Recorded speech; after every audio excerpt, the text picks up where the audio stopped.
वो हमसे भी ऊंचे होंगे। कैसा लगता है यहाँ पे? बहुत अच्छा लगता है। सब मुझे आई लव यू कहते तो आपको क्या फील होता? वो हमसे पूछ रही थी कि यहाँ पे जितने भी बाकी के लोग हैं, बाकी के दूल्हे हैं, तो उनसे शादी करना चाहते हैं, वो उन्हें आई लव यू कहते रहते हैं। तो हमने उनसे ये बताया, बच्चे हैं सारे बेवकूफ, कुछ पता नहीं उन लोगों को।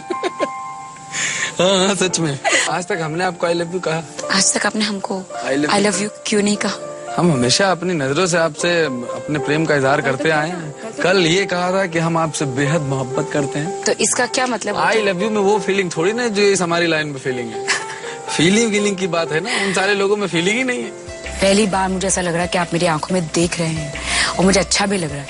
जब एक इंसान, दो इंसान जब एक दूसरे की आंखों में आंखें डाल के बात करते हैं, तब कॉन्फिडेंट कहलाते हैं, महसूस करते हैं। वो हमें समझ रही हैं, हम उन्हें समझ रहे हैं, तो साफ साफ ये बात सिद्ध होती है कि अब हम ही उनके सामने एकमात्र दूल्हे हैं जिन्हें वो पसंद करें और हमारे साथ चल रहे हैं। बस मुझे तो कानों में शहनाई की गूंज सुनाई दे रही है।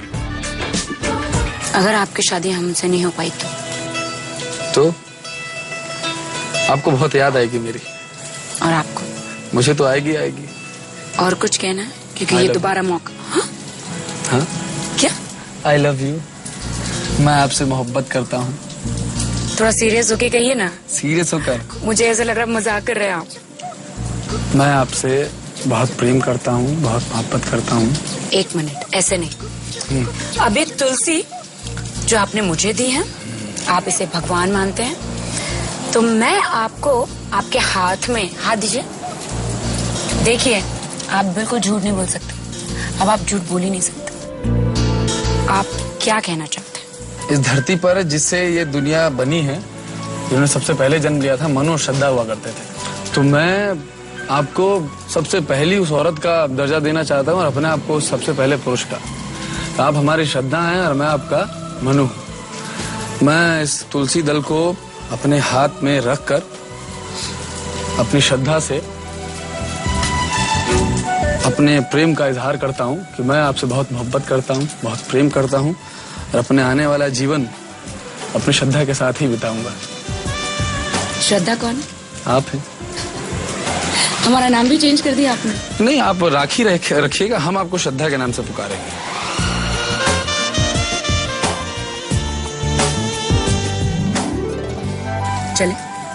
चलिए फिर। हाँ चलिए।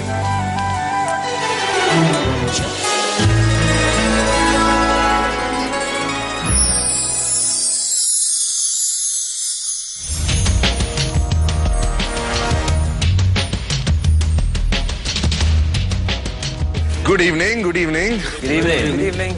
आज एक बहुत ही खास मेहमान आपसे मिलने आने वाली। ये जो मेहमान आने वाली हैं, ये आपसे बैठकर बातें करने के लिए नहीं आ रही। ये आपकी हिम्मत, आपका जुनून परखने के लिए आ रही। Her name is Priya Kumar.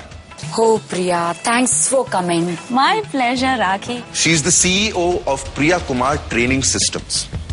ये बड़ी बड़ी मल्टीनेशनल कंपनीज के साथ काम करती है। इन मल्टीनेशनल कंपनीज में ये वर्कशॉप कंडक्ट करती है और इन वर्कशॉप्स के जरिए पता लगाती है कि उन कंपनीज के एम्प्लॉइज की वर्क कमिटमेंट कितनी है। यहां पर हमारे बीच वो आ रही हैं ये जानने के लिए कि आप लोगों में हिम्मत कितनी है, लीडरशिप क्वालिटीज कितनी है, जुनून कितना है, अपने प्यार के लिए आप लोग कितनी सारी मुश्किलें पार करने के लिए तैयार हैं। बड़ी जल्दी आ गई।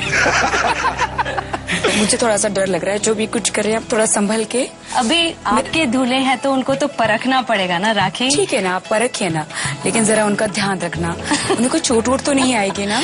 Don't worry, I am there. चलिए चलो प्लीज। तो बुला लो इनको। रेडी है आप लोग? राखी एंड प्रिया प्लीज कम।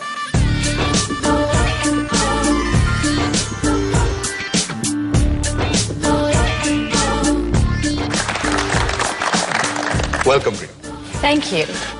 ये हैं हमारे 8 दूल्हे। मैं नमस्ते। जरा समझाइए हम सबको कि आप इनके साथ क्या क्या करने वाली हैं। जो काम मैं आपसे करवाने वाली हूँ उसे पूरा करने के लिए चाहिए मानसिक शक्ति और निडरता। तो अब हम परखेंगे कि आप जो राखी के जीवन साथी बनना चाहते हैं, क्या आप में वो विल पावर और फियरलेस एटीट्यूड है या नहीं? Fantastic fantastic. ठीक है, तो the stage is yours. Thank you. Rod bending और फायर वॉक की ये मेहरबानी करके अपने घर पे मत कीजिए। अपनी बेटियों के लिए एक नया स्वयंवर आप मत रचाइएगा। This has to be done only under expert guidance. तो आप में माचो मैन कौन है? अच्छा चलिए आप आइए। अभी आपका काम ये है, वहां पे आपको सरिया दिख रहा है जी, एक उठा के यहाँ ले आइए।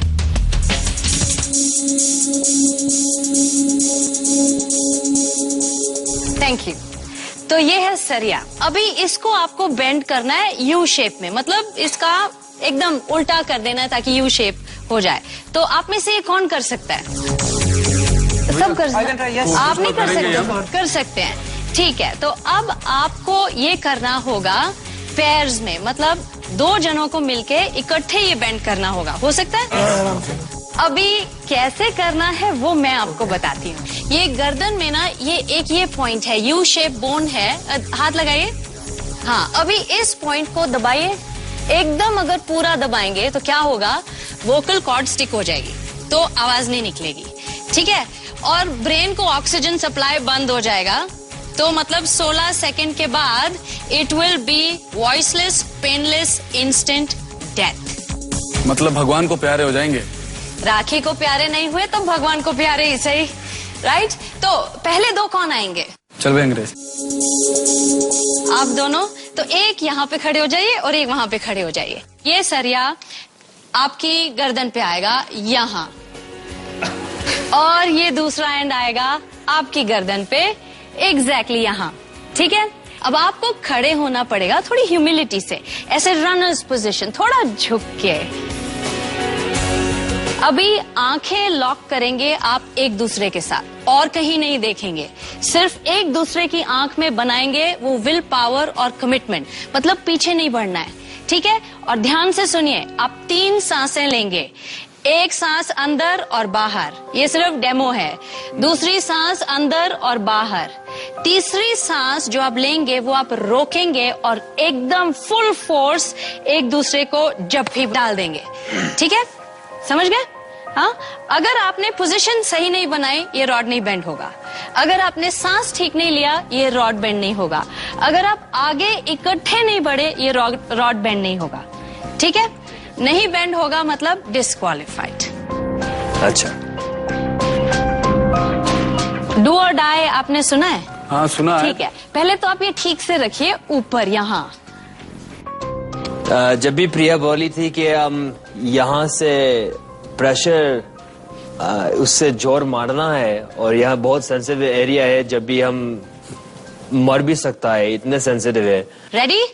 चलिए, deep breath in and out, deep breath in and out, deep breath in, hold it and move.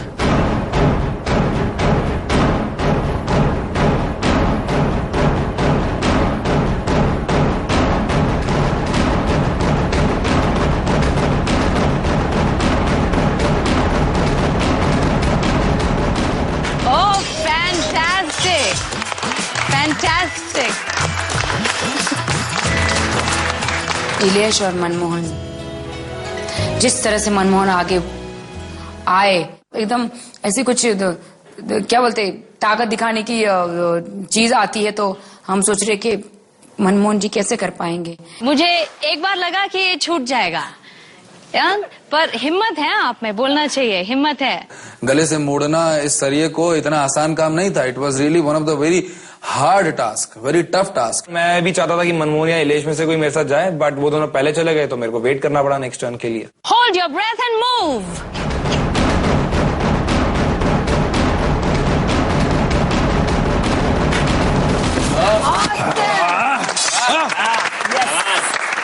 ये एकदम यू हुआ है, ऑसम।